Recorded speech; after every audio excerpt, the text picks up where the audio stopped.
1장 1절에서 14절.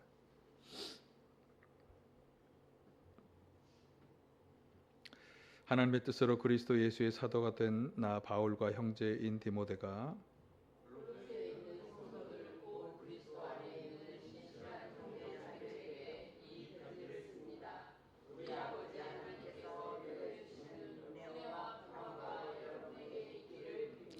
우리는 여러분을 위하여 기도할 때 항상 우리 주 예수 그리스도의 하나님 아버지께 감사를 드립니다.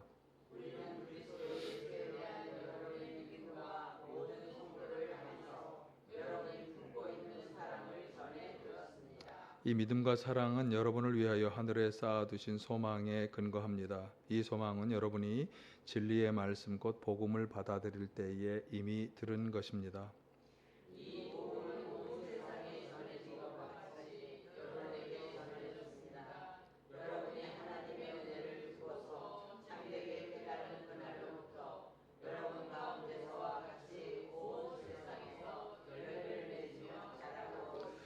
여러분은 하나님의 은혜를 우리와 함께 종이 된 사랑하는 에바브라에게서 배웠습니다. 그는 여러분을 위해서 일하는 그리스도의 신실한 일꾼이요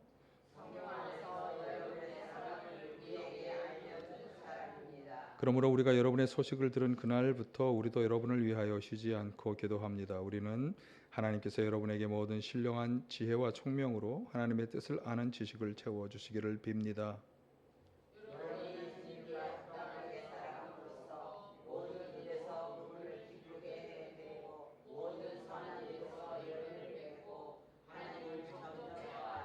하나님의 영광의 권능에서 오는 모든 능력으로 강하게 되어서 기쁨으로 끝까지 참고 견디기를 바랍니다.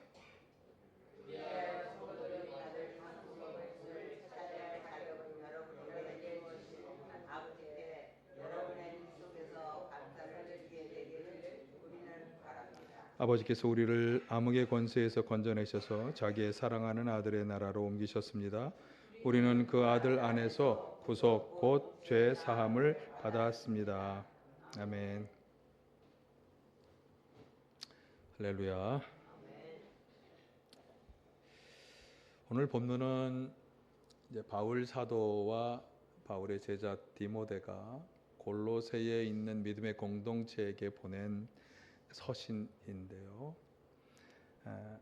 바울 사도는 그 골로새 교회 성도들을 신실한 형제 자매라고 부르면서 그들에게 먼저 감사하는 마음을 표현하고 있습니다. 그러니까 그들이 행한 일을 구체적으로 열거하면서 감사하고 있고, 그리고 계속해서 골로새 교회 성도들을 위한 기도를 드리고 있어요. 그래서 이 감사의 말과 기도문이 그냥 흔한 인사말로 치고 휙 넘어갈 수도 있는데, 근데 이 말씀들을 곱씹으면 곱씹을수록 그것이 우리 교회, 그러니까 그리스도인들에게 주시는 말씀으로 이렇게 받아들여지더라고요. 그래서 우리가 어떤 성도가 되어야 하는지, 그리고 성도로서 어떤 노력을 해야 하는지, 그런 것에 대한 바울 사도의 권면의 말씀들, 간접적인 권면이죠. 권면의 말씀이 들어있는 것을 깨닫게 되었습니다. 그러니까 이 서신을 읽는 모든 그리스도인들에게 주시는 말씀이고, 당연히 우리도 지금 이 서신을 읽고 있으니까 우리에게도 주시는 말씀이에요. 그래서 우리가 이 감사의 말과 권면의 중보의 기도를 통해서 우리가 어떤 성도가 되어야 하는지, 성도로서 어떤 노력을 해야 하는지, 이런 것을 함께 깨닫게 되기를 간절히 축원합니다. 자, 먼저 바울 사도는 이 감사의 말씀을 통해서 성도들이 가져야 할 중요한 세 가지 신앙의 요소, 우리가 너무나 잘 아는 건데 뭐죠? 믿음, 소망, 사랑. 그래서 믿음이라 그러면 하나님과 예수님에 대한 우리들이 가져야 할 마음이겠고, 사랑은 이제 그것을 바탕으로 해서 우리 서로 이웃들과의 관계 속에 우리가 반드시 가져야 하는 것이고, 소망이 그 중간에 있는 것이죠. 그래서 하나님과 하나님께서 행하신 일에 대한 확신, 믿음이 이 소망을 주고, 그리고 그 소망을 가지고 우리가 서로 사랑하고 사랑을 나누며 살아가게 된다는 측면에서의 믿음과 소망과 사랑, 그것이 골로새서 교회 성도들이 보여준 것이었고, 바울 사도는 그런 것을 보여주는 것에 참 감사한다, 그런 감사의 마음을 말씀하는 것입니다. 그래서 4절에서 6절까지가 이제 믿음, 사랑, 그리고 소망, 그것의 근거를 소망이다 이렇게 말씀하면서 쭉 열거하는 말씀들이 나오는데, 먼저 그럼 골로새 교회 성도들이 가지는 이 믿음, 소망, 사랑이라고 하는 이 설명은 아주 간단하게 넘어갈 수 있겠지만, 한번 다시금 제가 우리 나눔교회 성도들과 우리가 가져야 할 믿음, 소망, 사랑이 무엇인지 골로새 교회의 형편에서 나오는 말씀과 한번 연결해서 우리가 가져야 할 믿음, 소망, 사랑에 대해서 한번 생각을 해보고자 합니다. 그러니까 여러분이 이미 알고 계신 것들이겠지만 한번 다시 잘 새겨보시면 좋겠어요. 그러니까 여기 골로새 교인들의 믿음과 사랑과 그 근거가 되는 소망은 복음이 전해졌기 때문이다 이렇게 말씀하고 있는데, 이 복음은, 그러니까 이 복음을 듣고 그들이 하나님의 은혜를 깨달았기 때문에 이런 믿음, 소망, 사랑, 이것이 열매로 자라고 있다. 그래서 우리에게도 이 믿음, 소망, 사랑이 열매로 자라나야 한다고 하면 우리도 역시 똑같은 이 과정을 밟아야 할 필요가 있죠. 자, 그러면 우리에게도 하나님의 은혜, 복음이 전해졌습니까? 여러분 복음을 들으셨습니까? 그러면 그 복음을 통해서 하나님의 은혜가 깨달아졌습니까? 네. 여기까지가 아멘이면 이것도 설명할 필요가 없고, 그러면 그 하나님의 은혜는 그 은혜가 무슨 은혜입니까? 무슨 은혜? 하나님은 무슨 은혜를 주셨죠? 네, 구원의 은혜가 답이 나와 있네요. 예. 하나님이 우리에게 주신 이 은혜의 출발점은 예수 그리스도예요. 하나님은 예수 그리스도를 통해서 비로소 우리에게 직접적으로 이 구원의 은혜를 베풀어 주셨죠. 그분을 십자가에 달려서 우리 죄를 대신 짊어지고 십자가에 달려 죽게 하심으로 우리를 구원하는 은혜를 베풀어 주시는, 이게 복음이에요. 그러니까 골로새 교회 성도들도 이 복음을, 우리랑 똑같이 이 복음을 전해 들은 거예요. 하나님이 예수 그리스도를 통해서 구원해 주셨다, 그런 은혜를 베풀어 주셨다, 이 복음을 골로새 교회 교인들도 들은 거고 우리도 들은 것입니다. 그래서 말씀드린 것처럼 그럼 믿음이 뭐냐? 이 복음을 확신하는 거예요.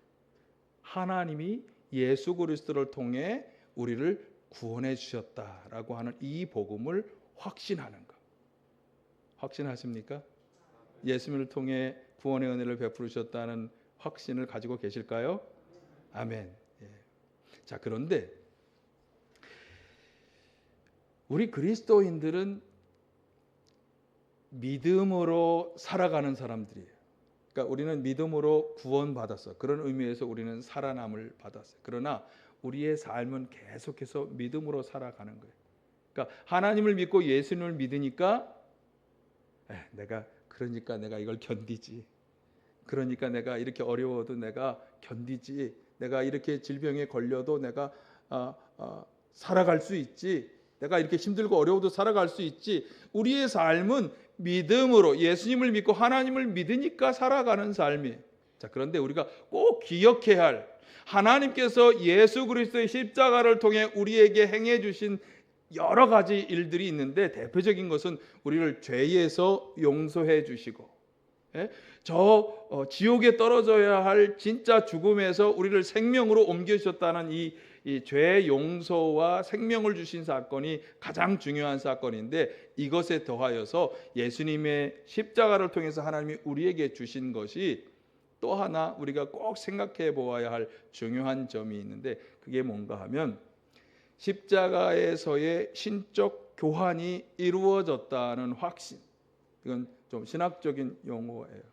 그러니까 예수님께서 십자가에서 우리 죄를 대신 짊어지고 죽으심으로써 우리 가운데 우리의 죄를 용서받았다, 우리는 이제 지옥이 아니라 천국에서 영원한 생명을 얻었다라고 하는 것뿐만 아니라 우리의 질병, 우리의 가난, 이것이 영적인 가난이든 육적인 가난이든 우리의 어려움, 고난, 이런 것들이 변하여 우리는 치료되었다, 축복을 받았다, 하나님의 영광에 이르게 되었다라고 하는 그런 십자가의 사건으로 말미암아 우리에게 이런 교환이 이루어졌다라고 하는 것이, 이 확신, 예수님의 십자가를 통해 우리에게 이런 수치와 질병과 가난이라고 하는 모든 문제들이 영광과 축복과 그리고 하나님의 치유의 역사로 치환되었다, 변환되었다, 교환되었다라고 하는 확신, 이것이 우리가 가져야 할 또 다른 확신입니다.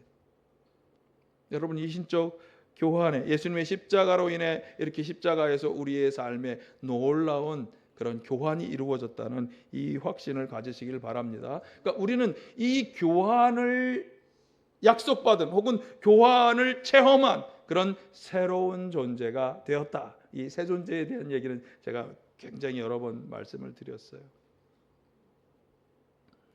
자, 이 확신, 이 믿음, 첫 번째 예수 그리스도를 통해 하나님이 행하신 일에 대한 이 믿음을 우리가 반드시 가져야 하는데, 그런데 이제 이 믿음은 다음 단계로 나아가야 되죠. 그것이 뭐냐 하면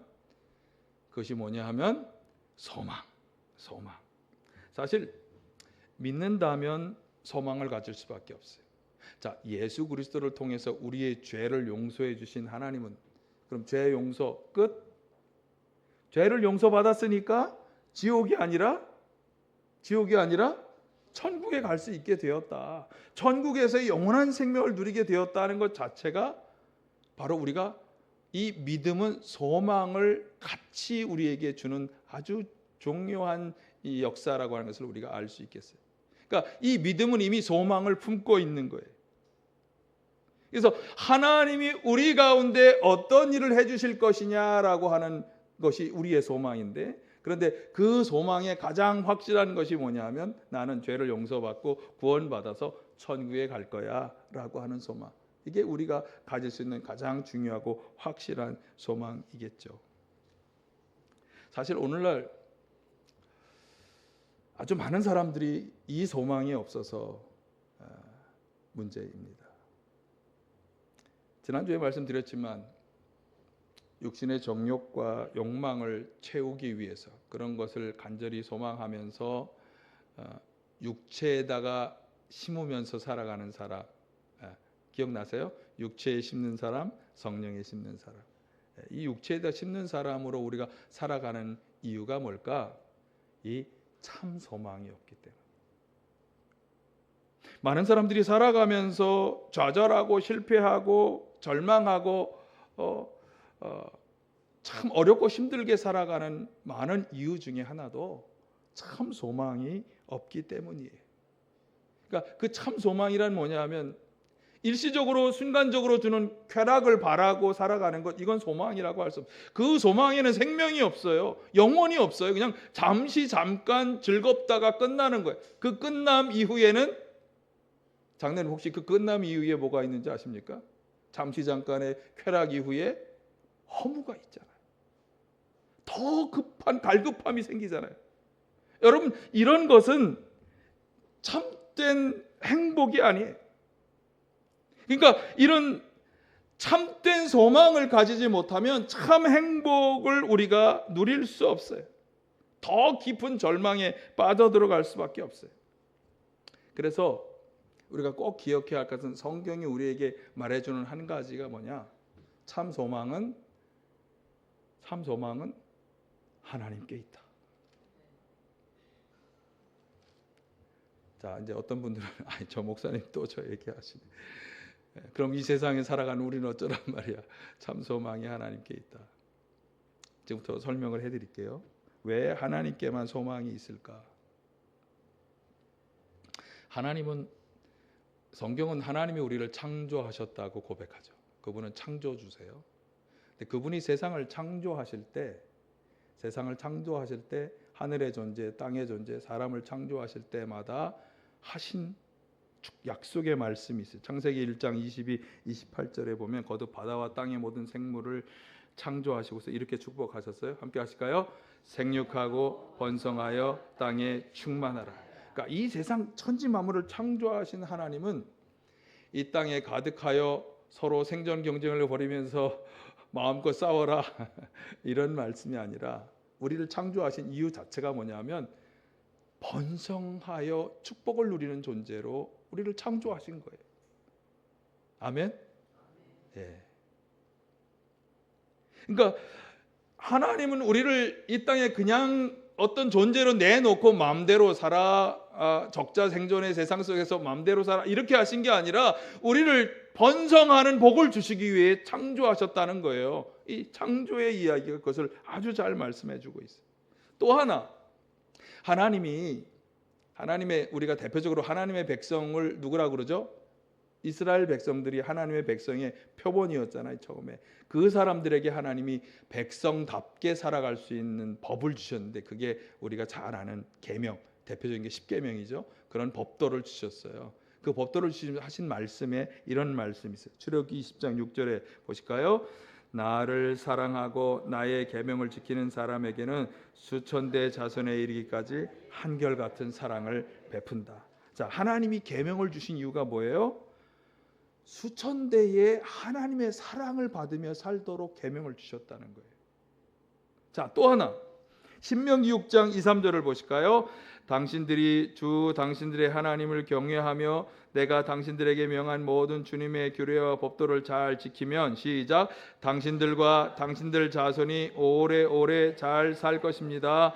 그러니 이스라엘 자손 여러분 이 모든 말을 듣고 성심껏 지키면 주 당신들 조상의 하나님이 당신들에게 약속하신 대로 젖과 꿀이 흐르는 땅에서 당신들이 잘 되고 크게 번성할 것입니다. 자, 여기에도 하나님이 당신의 계명을 주신 이유를 아주 분명히 밝히고 있잖아요. 오래오래 잘 살며 번성하도록 계명을 주셨다는 거예요. 아니 목사님 여기 보세요. 이스라엘 자손 여러분, 이스라엘에게 말하는 거잖아요. 우리랑 무슨 상관이 있어요? 상관 있죠. 예. 하나님은 다 하나님을 아브라함과 같은 믿음으로 살아가는 모든 사람을 당신의 새 언약의 백성으로 삼아주시고 축복의 약속을 주신다고 이게 신약의 약속이에요. 그러니까 이 모든 말씀들 이스라엘에게만이 아니라 이 하나님 주신 법도를 잘 지키고 순종하며 살아가는 모든 사람들에게 주신 약속의 말씀이에요. 어떨 거라고요? 잘 살고 번성하는 복을 주신다. 그러니까 하나님은 당신의 백성된 성도들이 하나님의 사랑을 받고 축복을 받아 번성하며 살도록 계명을 주셨고 또 우리를 창조하셨다고 성경은 우리에게 말씀하는 거예요. 그러니까 하나님께서는 당신을 섬기는 백성에게 축복과 사랑을 베풀기를 원하신다. 그러니 하나님께 소망이 있는 거죠. 지금 나는 힘들어, 괴로워, 가난해, 질병에 걸려 너무나 어렵고 힘들어. 그런데 그럼에도 불구하고 하나님은 우리를 사랑하기를 원하신다. 여러분, 내가 괴롭고 힘들 때 누가 나를 사랑해 줄까? 어떤 노래 가사에도 누가 나를 사랑해 줄까? 여러분 그러는 노래도 있지만 여러분이 아니라 하나님이시라고 성경은 말씀하는 거예요. 하나님이 사랑해 주신다. 하나님이 복주려 하신다. 사실 우리의 인생은 참 힘들잖아요. 제가 이제 경제 이론을 좀 배운 적이 있는데 깊이 들어간 건 아니고 그냥 개론에서 배웠는데 이 세상에 재물과 재화는 한정되어 있어요. 석유를 지금 계속 뽑아내는 것 같지만 석유도 이제 매장량이 있어서 정해진 기간 안에만 뽑을 수 있는 거예요. 그러니까 이 세상에 재화나 유물은 한정되어 있어요. 그런데 사람들은 점점 늘어가고 있어요. 그러니 무한 경쟁 이전 투구의 세상이다. 어떤 철학가는 그렇게 이야기를 했어요. 그래서 사람들은 살아남기 위해서, 잘 살기 위해서 투쟁하고 싸우고 갈등하고 미워하는 삶을 살아가는 거죠. 근데 하나님에 대한 소망이 있다면 그렇게 할 필요가 없는 거예요. 소망이 있는 그리스도인들은 제가 거듭 말씀드리잖아요. 새 존재예요. 죄를 쫓고 욕망을 추구하던 옛사람과 구별된 우리는 새 존재. 새 존재로서 우리는 사실은 사람들과 같이 무한 경쟁의 이전 투구를 하며 자기 욕망을 추구하려고 살아갈 필요가 없어요. 왜? 아까 말씀드렸잖아요. 예수 그리스도께서 오셔서 십자가에서 우리의 삶들을 완전히 바꿔주셨어요. 어떻게 바꿔주신 거예요? 용서의 삶으로, 축복의 삶으로, 생명의 삶으로, 치유의 삶으로, 영광의 삶으로 바꾸어 주셨기 때문에 이걸 우리가 믿는다면, 그리고 그렇게 될 것을 확신하고 소망한다면 우리의 삶은 달라질 수 있는 거예요. 왜? 어떻게 달라질 수 있어요? 사랑하는 삶으로 달라질 수 있다는 거예요. 지금 수치를 당하지만 하나님이 이 수치를 영광으로 바꿔줄 것을 확신하고 소망하기 때문에 사랑할 수 있어요. 수치를 주는 사람을 사랑할 수 있는 건 이것으로 끝나는 것이 아니라 이 수치가 영광으로 바뀔 것을 확신하고 소망하기 때문에 할 수 있는 거예요. 지금 병들어 있지만, 지금 가난하지만, 지금 저주받은 것처럼 여겨지지만, 그러나 예수님의 십자가로 인해서 그 안에 우리의 삶이 바뀌어졌기 때문에 말씀드린 것처럼 영광의 삶으로, 축복의 삶으로, 치유의 삶으로 바꾸어졌기 때문에 우리는 아픔을 주는 사람, 가난을 주는 사람, 저주하는 사람을 기꺼이 사랑할 수 있는 거예요. 여러분, 그렇게 되어야 할 줄로 믿습니다. 그래서 예수님께서 이 사랑을 새 계명이라고 말씀하셨어요. 요한복음 13장 34절 시작. 이제 나는 너희에게 새 계명을 준다. 서로 사랑하여라. 내가 너희를 사랑한 것 같이 너희도 서로 사랑하여라. 요한복음 13장 34절. 계속 비춰주시죠.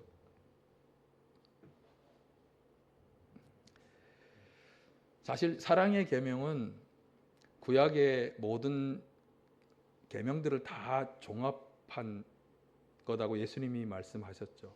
하나님을 사랑하라, 이웃을 사랑하라. 이것이 율법과 예언자들의 핵심적인 내용이라고 말씀하셨어요.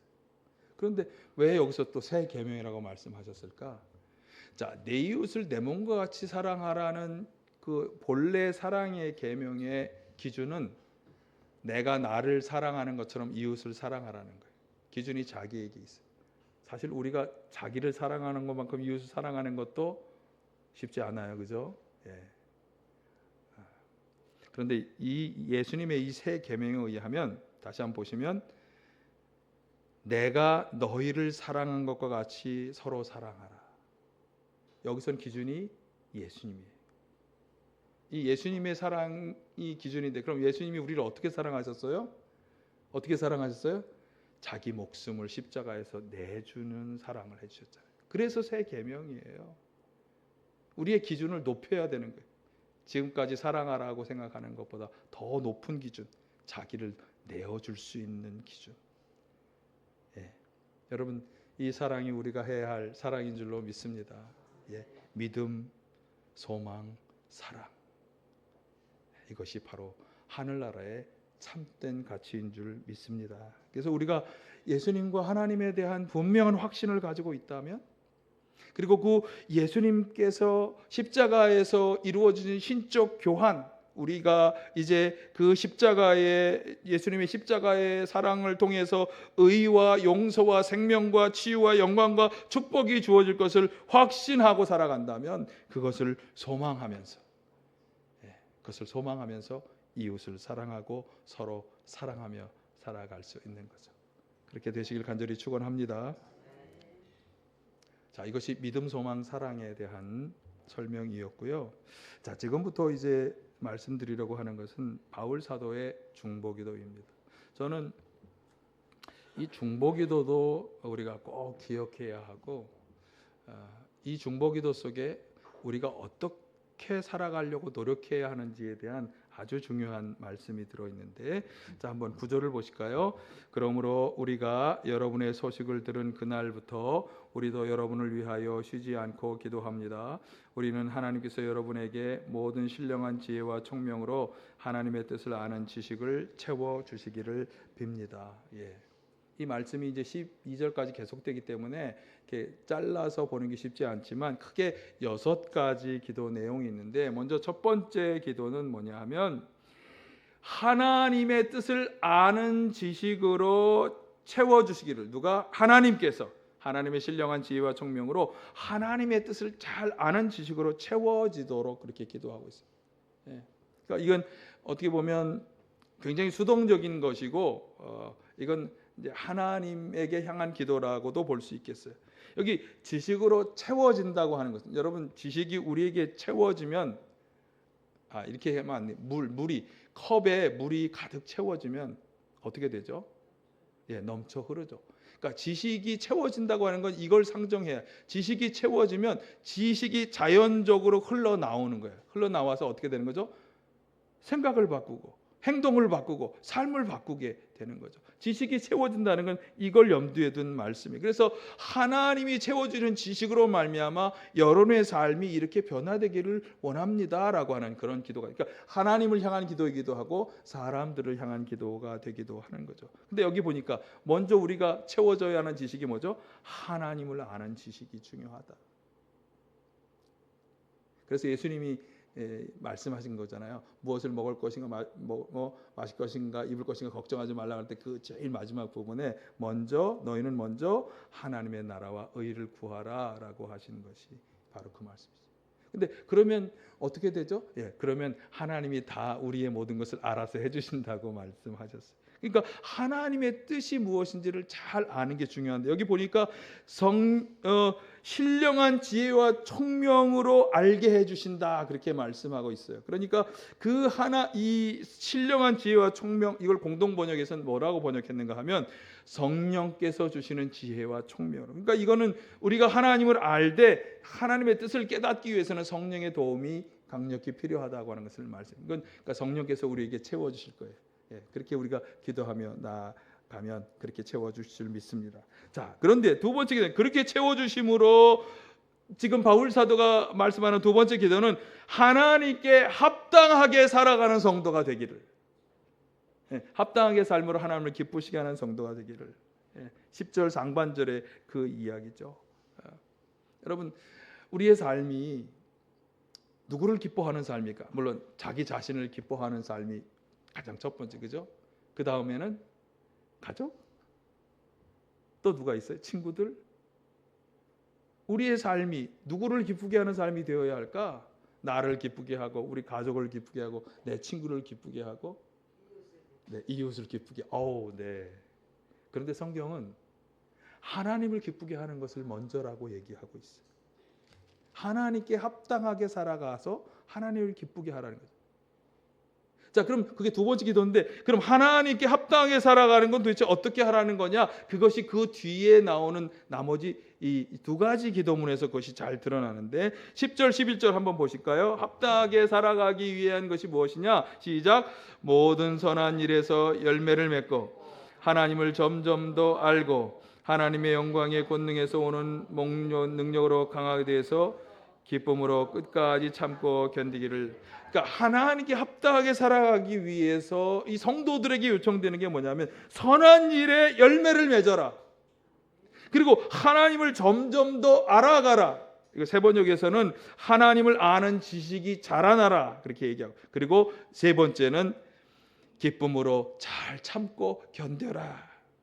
자, 선한 일의 열매를 맺어라. 이 선한 일은 우리가 아는 여러 가지 선한 그런 일보다 바울 사도가 중요하게 생각하는 선한 일은 사실 성경에 나타난 걸 보면 크게 두 가지예요. 바울 사도는 사람들을 죄로부터 건져내는 일, 구원하는 일이 가장 선한 일이라고 생각해요. 또 하나는 그 과정 속에 그가 수많은 교회들에게 베풀었던 구제 사역, 어렵고 힘든 사람들을 도와주고 관용을 베풀고 하는 그런 사역을, 그건 하나님의 사랑을 나타내는 사역이라고 아주 선한 일로 여겼어요. 그러니까 사실 바울 사도의 일생을 보면 그가 했던 일이 바로 이 크게 두 가지 일이었어요. 복음을 전하며 세계 곳곳에 다녔고요. 그리고 그 과정에서 가난한 교회와 성도들을 구제하는 헌금을 모아서 전달하는 일을 열심히 했거든요. 여러분, 선한 일에 열매를 맺어야 할 줄로 믿습니다. 네 번째, 하나님을 점점 더 알게 된다. 이것은 아까 첫 번째로 하나님의 지식으로 채워지는 것과 아주 유사한 건데, 두 가지의 큰 차이는 뭐냐면, 채워지는 건 성령께서 채워주는 거였어요. 여기서는 뭐냐면 내가 더 하나님을 알기 위해서 노력할 것을 바라는 기도예요. 그러니까 여러분, 하나님 알기 위해서 어떻게 노력하고 계세요? 주일날 교회 나와서 목사님 설교 열심히 들어요? 그거로 될까요? 열심히나 성경 읽어요? 네, 그것도 좋고. 열심히 성경 공부해요? 네, 열심히 기도해요? 네. 그러니까 하나님을 알기 위해서 우리가 노력해야 한다는 거예요. 그러니까 하나는 하나님이 성령으로 도와주실 거예요. 뜻이 무엇인지 분별하도록 도와주실 거예요. 근데 하나님을 알려고 노력하는 우리의 노력도 필요하다. 하나님께 합당하게 살아가기 위해서는 그것도 필요하다. 여러분, 이런 걸 한번 생각해 보면 되겠어요. 아니 목사님, 저는 성경에 나온 목사님이 말씀하는 설교들이 대부분 이미 다 들었어요. 옛날에 이미 다 들어서 알아요. 저도 알아요. 여러분이 다 알고 계신 거. 근데 왜 또 계속 얘기하느냐 하면, 이 시대에 맞추어서 그 하나님의 뜻이 어떻게 적용되는가를 저는 끊임없이 생각하고 연구하고 말씀을 나누는 거예요. 저도 성경을 볼 때마다 이게 이런 뜻이 또 있었구나. 그냥 하나님의 뜻은 고정되어서 그냥 우리가 그 문자를 읽을 때에 고정되어 있는 것이 아니라, 하나님의 그 문자는 시대에 고정되어 있는 것이 아니라 시대를 뛰어넘고 상황을 뛰어넘고 우리의 모든 상황을 뛰어넘어서 근본적인 하나님의 뜻이 있다는 거예요. 이렇게 생각하면 되겠어요. 여러분, 사골곰탕이 어떻습니까? 오래 끓일수록 더 깊은 맛이 난다. 맞습니까? 하나님의 말씀은 알면 알수록 더 깊은 하나님의 뜻이 깨달아진다. 그게 왜 필요하냐? 새로운 시대, 새로운 하나님의 말씀, 하나님의 뜻이 새로운 시대에 어울려야 되잖아요. 20년 전의 시대에 해석했던 것과 20년 후인 오늘날 우리의 해석. 20년 전에 유튜브가 나올 줄 어떻게 알았어요? 20년 전도 마찬가지예요. 40년 전에 인터넷이 나올 줄 몰랐어요. 근데 20년 전에 인터넷이 나오면서 시대가 바뀌더니 이제 또 유튜버 같은 것들이 나오면서 우리 삶을 또 바꾸고 있어요. 그런 시대마다 그럼 하나님의 말씀은 그 시대에 한 말씀이 없는가? 아니죠. 그러니까 읽으면 읽을수록, 알면 알수록 더 깊은 뜻이 깨달아져서 적용하며 살아야 한다. 그래서 아는 지식이 자라나야 한다고 말씀합니다. 네. 자꾸 시간이 가네. 다섯 번째 기도는 여기 하나님께서 오는 능력으로 강화되어 기쁨으로 끝까지 참고 견디는 성도가 되라는 기도. 이건 아마 박해 상황을 염두에 둔 기도 같아요. 그리고 여러분 힘들고 어려운 여러분에게 주시는 그런 기도인 것 같아요. 모욕과 박해와 터무니없는 조롱과 비난, 삶의 고난 속에서도 기쁨으로 어떻게 하라? 끝까지 참고 견디는 성도가 되시길 간절히 축원합니다. 그런데 그렇게 견딜 수 있는 중요한 도움이 온다고도 이야기하잖아요. 여기 보면 영광된 하나님의 권능에서 오는 능력, 그것이 올 것이다. 여러분, 그것을 잘 받아서 끝까지 참고 견디시길 간절히 축원합니다. 자, 여섯 번째 마지막 기도는 12, 14절에 나오는데 시작. 그리하여 성도들이 받을 상속의 몫을 차지할 자격을 여러분에게 주신 아버지께 여러분이 빗속에서 감사를 드리게 되기를 우리는 바랍니다. 아버지께서 우리를 암흑의 권세에서 건져내셔서 자기의 사랑하는 아들의 나라로 옮기셨습니다. 우리는 그 아들 안에서 구속고 죄 사함을 받았습니다. 그러니까 앞에서 말씀드린 하나님의 은혜, 예수 그리스도를 통해서 우리를 어둠의 권세에서 빛의 나라로 옮겨오신 그 하나님의 은혜, 그 은혜가 없었다면, 예수님이 없었다면 계속 죄악과 욕망에 충실하면서 어둠의 터널 깊은 곳에 들어가야 할 우리가 이제 빛의 나라, 하나님의 나라로 옮겨오게 된 것에 대해서 감사를 드리는 성도가 되라고 마지막 기도를 하고 있습니다. 우리를 구원해 주셔서 하나님 나라에 들어가게 하신 것에 감사하실 수 있기를 간절히 바랍니다. 그런 성도에게 여기 보니까 자녀가 된 성도들에게 주시는 상속의 몫이 있다. 이건 아마 아브라함에게 약속하셨던 축복, 그 축복을 받을 것을 말씀하는 거죠. 그것에 대해 우리가 감사하라고 하는 말씀입니다. 자, 우리는 어떤 성도가 되어야 합니까? 믿음, 소망, 사랑의 성도가 되시기를 바라고요. 하나님의 뜻을 잘 알 수 있는 지혜로 채워지시기를 바라고, 그리고 하나님에게 합당한 삶을 살아가시기를 바라고, 모든 선한 일에 열매를 맺고 계속 하나님을 아는 지식으로 자라나도록 노력하시기를 바라고, 하나님의 능력으로 무장해서 모든 어려움, 고난 잘 참고 견디고 승리하시기를 간절히 축원합니다. 마지막으로 하나님의 구원의 은혜에 감사하는 성도가 되시기를 바랍니다. 주일날 와서 어떤 기도하세요? 하나님 나를 구원해 주셔서 감사하는 합니다. 그런 기도 혹시 하시나요? 예, 주일마다 생각날 때마다 감사합니다. 나를 구원해 주셔서 감사합니다. 그런 기도를 드리셔서 하나님을 기쁘시게 하는 우리 모두가 다 되시기를 바랍니다. 바울 사도의 기도였는데요. 저도 사도처럼 이런 기도로 여러분을 위해서 기도합니다. 이런 성도 다 되시기를 간절히 축원합니다. 사랑의 아버지 하나님,